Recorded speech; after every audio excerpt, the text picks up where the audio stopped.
누가복음 13장 5절 말씀으로 하는 말씀 증거하겠습니다. 나누실 은혜의 제목은 인생의 문제를 참된 회개로 돌파하라. 인생의 문제를 참된 회개로 돌파하라는 제목으로 하는 말씀 증거하겠습니다. 모든 사람은 다 문제를 가지고 있습니다. 문제가 없는 사람은 없습니다. 누구나 다 문제가 있습니다. 자기 앞에 지금 과제도 문제고 고3 학생은 대학 입시가 문제잖아요. 부담감. 오늘날 우리가 살아가는 세상은 참으로 험난합니다. 사방을 둘러보아도 고통스러운 소식뿐이며 전쟁의 소식, 또 개인의 삶 속에도 감당하기 힘든 인생의 문제들이 끊임없이 찾아옵니다. 건강의 위기, 재정적인 파탄, 가정의 불화, 앞길이 막히는 답답함까지 예고 없이 찾아오는 인생의 거친 풍랑 앞에서 우리는 낙심하고 절망합니다. 교회의 문제도 마찬가지고 또 개인적인 문제도 있을 것이고 개척교회 문제, 한우스교회는 개척된 지 8년 부흥이 안 되는 여러 가지 문제가 있어요.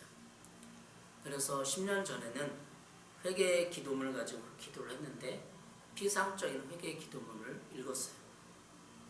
근데 교회가 부흥 안 되는 것이 물론 전도도 안 되고 뭐하고 그런 시대적인 것도 있지만 우리 개인적인 문제도 되는 거예요. 교회 문제도 되고. 그래서 회개로 돌파하라는 그런 마음을 최근에 주셨어요. 여러분 어떻습니까? 인생의 문제를 회개로, 참된 회개로 돌파하고 싶으십니까? 방향을 제시하는 거예요. 문제가 있다면 회개하십시오. 그리고 참된 회개로 돌파하라라는 것이죠. 그래서 최근에 다시 회개 사역을 붙잡기 시작했어요. 그 이전에도 계속 회개는 했죠. 회개 기도문으로 이렇게 하게 했는데 최근에 또 중보기도 하면서 회개에 대한 마음을 주셔서 회개를 다시 시작하게 됐습니다. 그냥 뭐 평상시에도 회개를 했죠. 늘 말씀 묵상하면서 회개도 하고 기도하고 하는데 그런 피상적인 회개 말고 회개 기도문으로 조상의 죄까지 회개하는 그런 프로그램 또 우리 교회 사역이 되길 원합니다. 인생은 우리 마음에 슬며시 고개를 드는 생각이 있습니다. 왜 하필 나인가? 내가 저 사람보다 더 큰 죄를 지어서 이런 고통을 당하는가? 그렇게 생각을 합니다. 그래서 신학생 때나 사역하면서 그런 마음이 있었어요. 다들 그런 목회자들 그런 마음 생각을 한 번쯤 해봅니다. 성골, 진골, 귀족이 아니어서 안 되는가? 성골, 진골, 귀족, 신라의 골품제도 내용이죠. 근데 목사님 아들, 장로님 아들은 목회가 잘 풀려요. 잘 돼요. 왜 그럴까? 목사님 장로님들이 기도로 심어놨고 인간관계로 심어놨고 또 재정도 밀어주니까. 근데 우리 아내와 저는 일대 신앙이에요. 일대. 어머니가 다니긴 하지만 믿음이 없고 거의 신앙을 안 하시기 때문에 일대나 다름없어요. 일대 신앙이라 너무나 힘든 거예요. 신학생 때는 그런 얘기 들었어요. 근데 무시하고 뭐 그냥 하나님께 기도하고 하는 사명 감당하면 다 하나님 부흥시켜주고 교회도 잘 될 건데 실제로 해보니까 그렇잖아요. 그게 뭐 그러면 4대 5대 신앙은 잘 되느냐 그런 건 아니에요. 그렇지만 영적인 법칙이 있다는 거예요. 왜 그만큼 회개돼. 1대하고 4대 차이는 하나님 보실 때 회개됐느냐 안 됐느냐의 차이라는 거예요. 그냥 4대니까 무조건 축복해주고 1대니까 무조건 안 되고 1대 신앙을 대형교회 일꾼 목사님들 많아요. 종기 목사님 1대 신앙이에요. 그만큼 돌파를 한 거예요. 교회가 부흥되고 어떤 영적인 하기 위해서는 돌파된 게 있어요. 기도로 돌파했고 은사가 나타났고 회개 기도를 했고 지금은 은사가 있어도 그렇게 은사가 필요하지 않은 시대가 됐어요. 옛날에는 병이 나거나 병원비도 없고 막 아프고 질병이 일고 가정이 파탄되고 그러면 교회 나와서 은사를 받고 체험하고 그런 루트를 거쳐서 신자가 되가 과정이 많았어요. 근데 지금은 아프면 병원 가면 돼요. 병원 가면 다 나아요. 돈이 있으면 암병도 나고. 지금 최근 기사에 보면 몇 억인가 주면 이미 항암제가 개발이 된 거예요. 몇 억. 근데 실질적으로 2억인가 뭐 된다는 거예요. 완치가 되는 항암제가 개발이 돼 있어요. 지금. 돈 문제야 이제. 2억 3억이면 항암제 치료가 끝나는 거예요 이제. 그런 시대가 됐어요. 그래서 이제 우리는 어떻게 하느냐, 이 문제를 통해서 하나님을 만나는 옛날에 그런 강도가 약해졌지만 여전히 문제는 있고 또 우리는 이 회개 기도를 그냥 단순히 문제를 돌파하기 위해서 문제를 위해서 회개 기도가 아니라 내 인생의 전체 하나님 앞에 서는 회개 기도로 삼아야겠다는 생각을 합니다. 저도 그런 생각을 많이 했어요. 그래서 최근에는 조엘드 사역을 시작했는데 조엘드는 어떤 물론 하나님 인도하시면 하지만 어떤 마음이냐면 내가 심는다. 지금까지 심은 게 없어요. 세상에. 그래서 기사 하나를 작성해주고 기쁜 소식을 알리고 사람들한테 인터뷰하고 기쁜 소식과 기독교에 대한 진짜 하나님을 잘 섬기는 사람들을 알리고 좋은 기사 내용을 쓰고 그게 심는 거예요. 저에게. 심어놓질 않았어요. 일대 신앙인데 뭘 심어놔. 기도를 심어놨어요. 뭐 선을 심어놨어요. 제가 물질로 많은 사람을 구제하고 도와준 적이 있어요. 그러니까 조엘드 섬긴다는 마음을 가지고 있어요.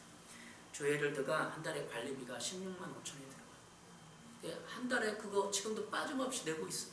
하나님 채워주시고 그 16만 5천원은 제 사례비로 받을 수 있지만 조엘드 후원금으로 해갖고 그리고 우리 교회가 그런 남아도는 교회 개척교회지 16만 5천원을 관리비로 내야만 한 달 유지가 되는 거예요.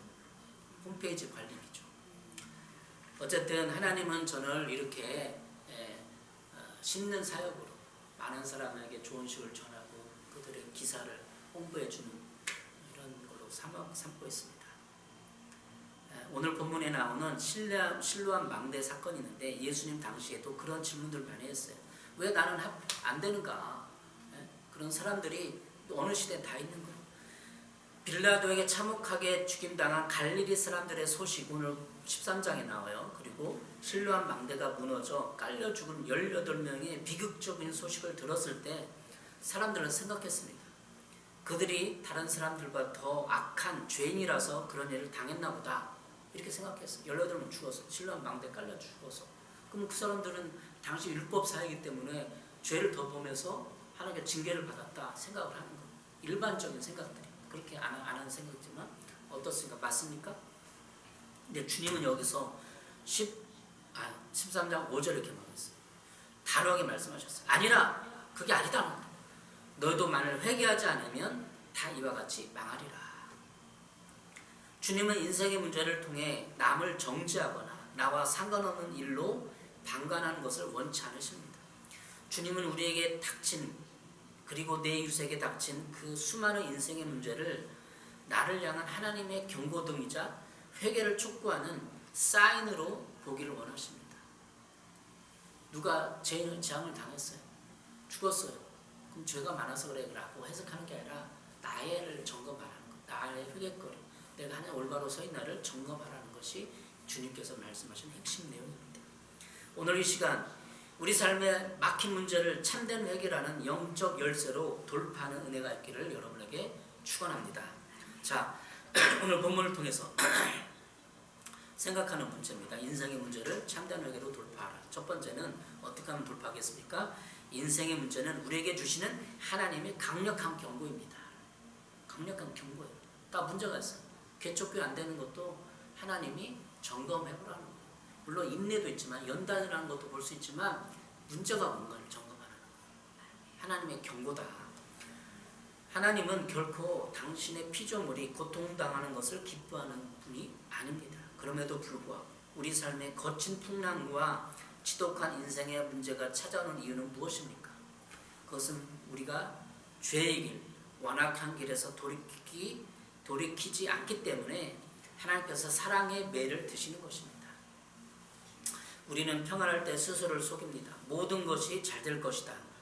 내 인생은 이만하면 괜찮다라고 안일함에 빠집니다.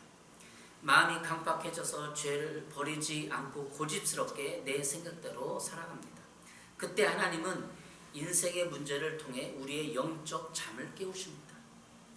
히브리서 12장 6절입니다. 매를 드신 하나님의 사랑이 나타나고 있어요. 주께서 그 사랑하는 자를 징계하시고 그가 받아들이시는 아들마다 책찍질하시리라 하였으니 사랑하는 자를 징계하시고 책찍질하는 거예요. 그러니까 인생의 문제가 책찍질과 징계의 문제. 그렇게도 볼 수 있다는 거예요. 물론 연단의 문제도 있죠. 어떻습니까 여러분?